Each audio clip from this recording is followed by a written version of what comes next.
दोस्तों नमस्कार। आज पढ़ेंगे अपन नाउन जेंडर। क्या पढ़ेंगे? Noun gender. तो जेंडर मीन्स होता है लिंग। तो सबसे पहले अपन उसका जो है जेंडर का डेफिनेशन देखेंगे। सबसे पहले क्या देखेंगे? डेफिनेशन। तो उसको डेफिनेशन में देखें तो जिस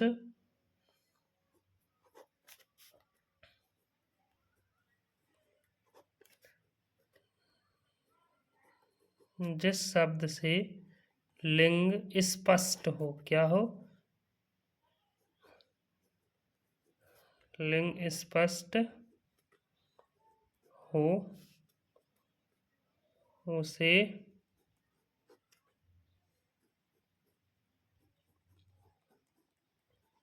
जेंडर कहते हैं। जिस शब्द से लिंग स्पष्ट हो उसे जेंडर कहते हैं। तो अब सबसे पहले देखेंगे कि जेंडर कितने प्रकार के होते हैं। सबसे पहले क्या देखेंगे कि जेंडर कितने प्रकार के होते हैं। तो अंग्रेजी में जेंडर 4 प्रकार के होते हैं। आइए उन सभी प्रकारों के नाम देखते हैं। पहला मैस्कुलिन जेंडर। पहला कौन सा है? मैस्कुलिन। कौन सा? मैस्कुलिन।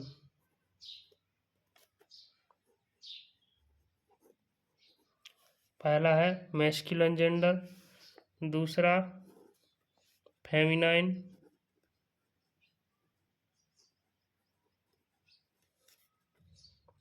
दूसरा फेमिनाइन जेंडर।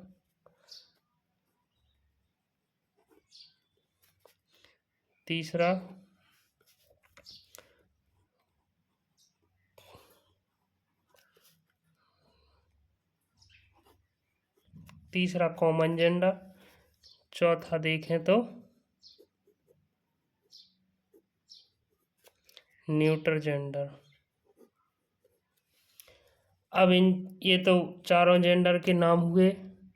इसके बाद अपन पढ़ेंगे एक एक जेंडर के बारे में। जैसे पहला कौन सा है? पहला कौन सा है? मैस्कुलिन। पहला मैस्कुलिन।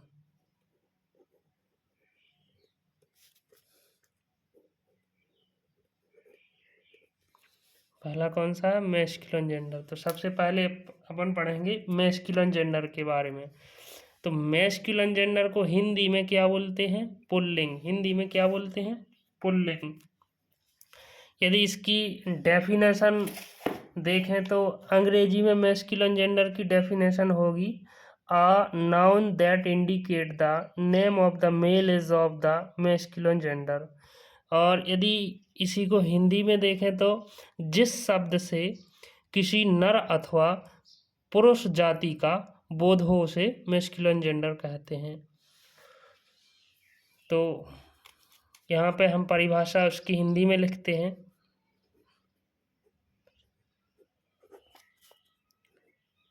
जिस शब्द से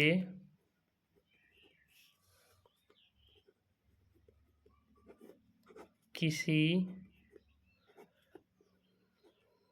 नर अथवा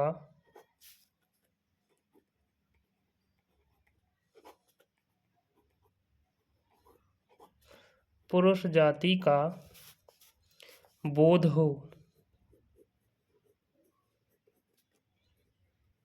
उसे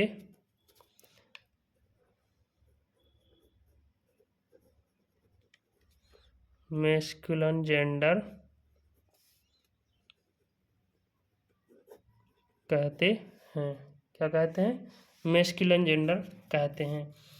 और यदि इसके एग्जाम्पल देखें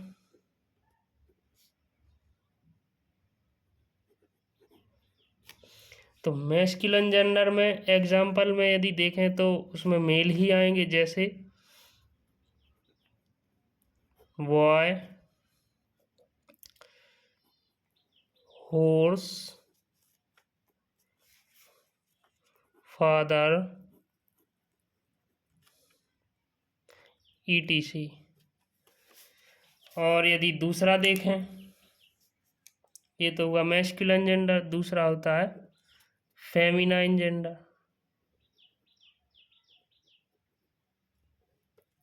दूसरा फेमिनाइन जेंडर। इसको हिंदी में यदि देखें तो हिंदी में इसको बोलते हैं स्त्रीलिंग। तो स्त्रीलिंग, अब इसकी डेफिनेशन अंग्रेजी में देखें तो अंग्रेजी में इसकी डेफिनेशन होगी a noun that denotes the name of a female is of a feminine gender. और यदि इसकी परिभाषा हिंदी में देखें तो हिंदी में इसकी परिभाषा होगी जिस शब्द से किसी मादा अथवा स्त्री जाति का बोध हो उसे फेमिनाइन जेंडर कहते हैं। जिस शब्द से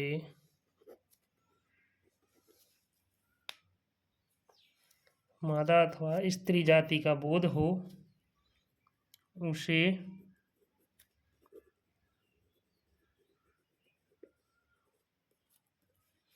फेमिनाइन जेंडर कहते हैं।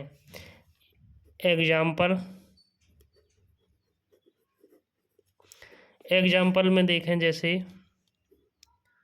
Girl,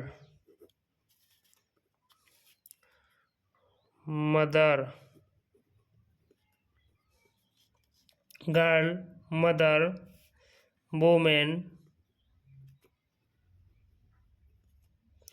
ETC। ETC मीन्स होता है इत्यादि। अब तीसरा देखें, तीसरा होता है कॉमन जेंडर। तीसरा होता है कॉमन जेंडर। तीसरा कौन सा होता है? Common gender. यदि इस कॉमन जेंडर की अंग्रेजी में परिभाषा देखें तो उसको बोलेंगे अ noun that refers both either to a male or to a female come under the category of common gender। जैसे यदि इसको हिंदी में समझें तो कॉमन जेंडर को, तो जिस शब्द से पुरुष अथवा स्त्री दोनों जातियों का बोध हो उसे कॉमन जेंडर कहते हैं। कॉमन जेंडर कहते हैं। एग्जाम्पल, तो कॉमन जेंडर में उन को रखा जाता है जिनको ना तो पूर्ण रूप से पुरुष कहा जा सकता है ना ही पूर्ण रूप से स्त्री कहा जा सकता है। जैसे एग्जाम्पल में क्लियर करते हैं, जैसे फर्स्ट चाइल्ड। चाइल्ड मीन्स होता है बच्चा। अब बच्चा लड़की भी हो सकती है और लड़का भी हो सकता है। सेकंड BABY, बेबी मीन्स बच्चा। लड़का या लड़की दोनों को अपन बेबी बोल सकते हैं। तीसरा एग्जाम्पल डॉक्टर। तीसरा डॉक्टर। अब डॉक्टर लड़की भी हो सकती है और लड़का भी हो सकता है। अगला प्लेयर मीन्स होता है खिलाड़ी। अब लड़की भी हो सकती है खिलाड़ी और लड़का भी हो सकता है। अगला स्टूडेंट। अब स्टूडेंट लड़की भी हो सकती है और लड़का भी हो सकता है। पुलिस लड़की भी हो सकती है और लड़का भी हो सकता है। ETC इत्यादि। और अगला देखें चौथा, तो चौथा होता है न्यूटर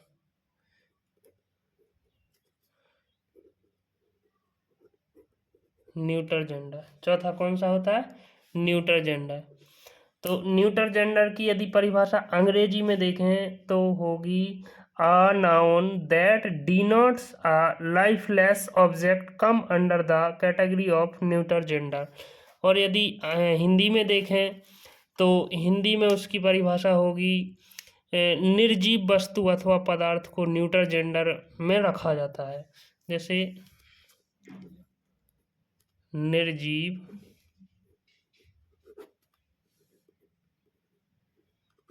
वस्तु अथवा पदार्थ को न्यूटर जेंडर में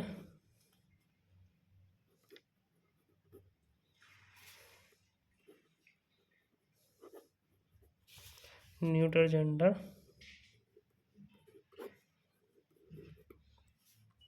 कहते हैं। अब इसमें किस किस चीज़ों को रखा जा सकता है, जैसे एग्जाम्पल देखें तो एग्जाम्पल में book, second pen, table,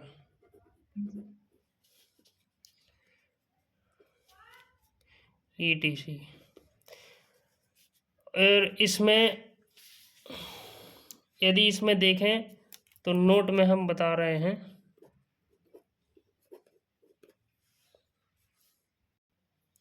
note, अंग्रेजी में जो जेंडर होते हैं तो अंग्रेजी के न्यूटर जेंडर में छोटे छोटे कीड़े मकोड़ों को भी न्यूटर जेंडर में रखा जाता है, जो लाल पीले हरे होते हैं, नीले वगैरह वगैरह, तो उनको भी न्यूटर जेंडर में रखा जाता है। जैसे उसको अंग्रेजी में बोलते हैं James, James, insect, insect, ETC।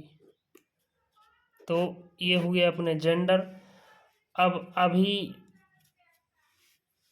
Second part में पढ़ेंगे कि मैस्कुलिन जेंडर से फेमिनाइन जेंडर में कैसे परिवर्तन करते हैं और फेमिनाइन जेंडर से मैस्कुलिन जेंडर में कैसे परिवर्तन करते हैं। हम आशा करते हैं कि ये आपको समझ में आया होगा, और यदि कहीं कोई डाउट है तो आप कमेंट कर सकते हैं, लेकिन कमेंट करने से पहले सब्सक्राइब कर लेना, तभी वो कमेंट सक्सेसफुल होगा, नहीं तो कमेंट नहीं आएगा। धन्यवाद।